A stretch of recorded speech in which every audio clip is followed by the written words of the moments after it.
AJ is one of the biggest names in boxing right now. After all, he's a two-time unified world heavyweight champion, but Joshua is known to be picky with his fights. His challengers must prove that they're worthy of being punched by him, and we all know that's not an easy task. Watch this video to find out who's made the cut and who got cut. First up, you can't sit with us. Being box's biggest celebrity means that everything you do is going to be judged by others. That's why he has the best team looking out for him. Part of his team is his promoter, Eddie Hearn, and he's one tough nut to impress. Last Saturday, Dillian Whyte beat American Jermaine Franklin. The body snatcher proved himself to be a formidable force in the heavyweight division. Still, the fight was too close for comfort. The American eased into the game and learned to get past Brixton's guard. He landed a few perfectly timed punches that knocked the wind out of Whyte. By the 9th round, it was clear that the fight was not going to be unanimous. He won at the end of the 12 rounds with a majority decision. Still, a win is a win, right? Hearn doesn't think so. Seeing Dillian struggle against Franklin made him seriously unimpressed. Though AJ and he have had tension since the amateurs and in their professional careers, many fans thought he'd be the next opponent, but Hearn said that AJ was too big a name to fight Whyte. Ooh,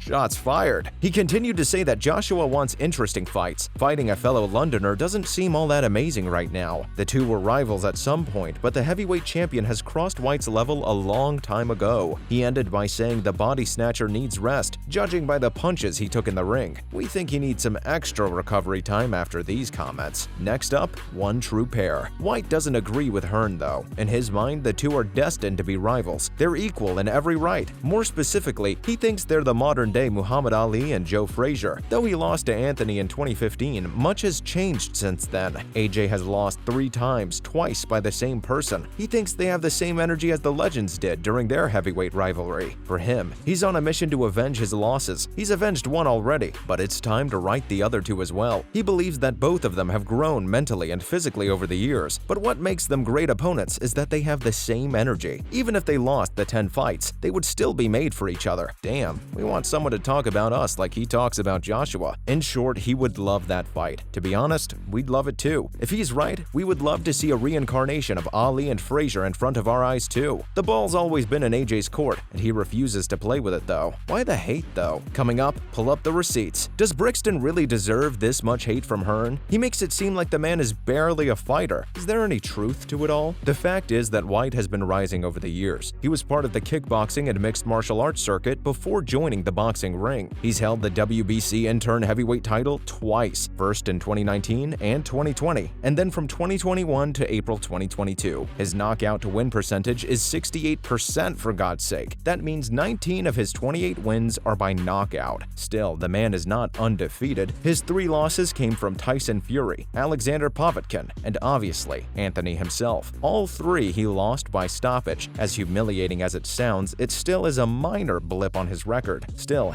it takes a ton of effort to even get in a ring with these legends. If the only people he's lost to are the legends, is he really that bad? We suppose for Hearn, it's not that Whyte is bad, it's just that Joshua is too good. He's fought 27 fights and lost only 3 of them, same as the body snatcher, but 22 of his 24 wins were by knockout. He's the king for a reason, guys. Considering that he's already beaten Dillian, it makes sense why Hearn thinks it's been done already. Sorry, Whyte, better luck next time. But if not him, then who is good enough for AJ? Not to mention, get ready for your next battle. Things haven't been great for the star for a while though. He lost to Alexander Usyk once again in August. Is it time to make a comeback? AJ initially announced that he'll fight again on December 17th, but plans soon changed when the opportunity to fight Tyson Fury arose on December 3rd. The Briton was ready to fight the legendary fighter, but things fell through once again. Tyson's team couldn't finalize the contract between the two, and AJ has been left without an opponent once again. Tyson, on the other hand, will fight Derek Chisora on December 3rd. With his calendar empty, AJ had no choice but to push his return to the next year. He'll be back in the ring by early 2023, according to Hearn. He spilled that Tyson gave them an unrealistic deadline on social media. He had told the team to sign the contract that day, but Fury was also in talks with Chisora already. When AJ's team couldn't work out the details in a day, the fight got cancelled, but he signed the deal with Chisora 3 weeks later. So obviously he had time, and the deadline was totally unnecessary. Why the mind games then? Hearn clarified clarified that he always wanted AJ to take a break after Usyk. Fighting Tyson was always a mistake in his eyes. Now he plans to arrange fights with 2 top 15 guys for him. He's still on the top and he deserves to fight the top guys. Anything less comes down. As for who the actual opponent might be, he remains tight-lipped. Why the secrecy, man? Also, 2 sides to the story. Before the match, though, Hearn hinted that whoever won could fight Joshua next year. We wonder what made him change his mind. The American has an undefeated record even if he was unknown in the UK. That's why he urged the 33-year-old to go watch the match. But as we know, things get heated inside and outside the ring. The big guy simply said that he congratulated the winner. He said, "Well done, that's that. Nothing spicy here." Or is it? Whyte has a different view of the interaction, but more on that later. Right now, we're lost on what Hearn wants from Whyte. In an interview, he said that he's confident that a Joshua Whyte fight will happen soon. He said that he thinks that the fight will be a blockbuster, in direct contradiction to what he said earlier. What does this man want? We give up trying to understand what it means at this point. AJ will fight someone, anyone next year. Could be Whyte, could be Deontay Wilder, or it could be the ghost of Muhammad Ali himself. We don't know. God,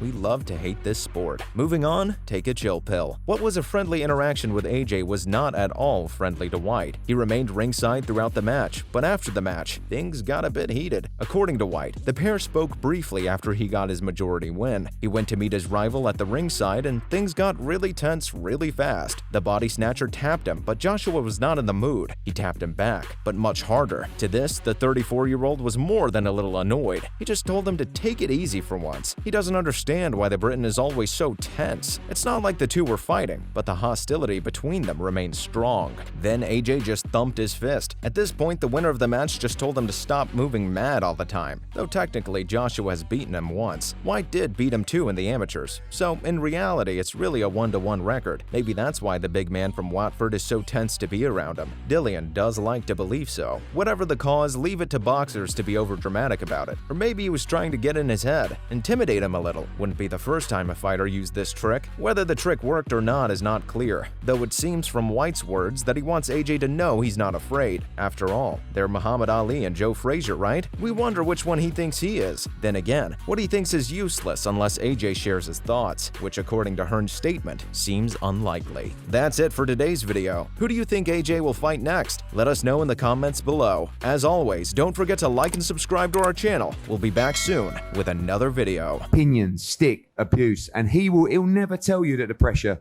he sees that or he feels it, but it's impossible not to. I'm not going to be like cheap support to these guys. We need to change that. I'm bringing water, so I'm not playing that. I'm not going to be cheap support, simple as. Usyk as a champion, please raise your hand. Under them circumstances, he managed to become champion.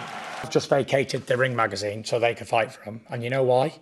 So I could become a 3-time world heavyweight champion with the Ring magazine. From a personal perspective, so we respect that, but we're working behind the scenes with 258 and Freddie and Alex Krasuk to determine where the fight's going to take place.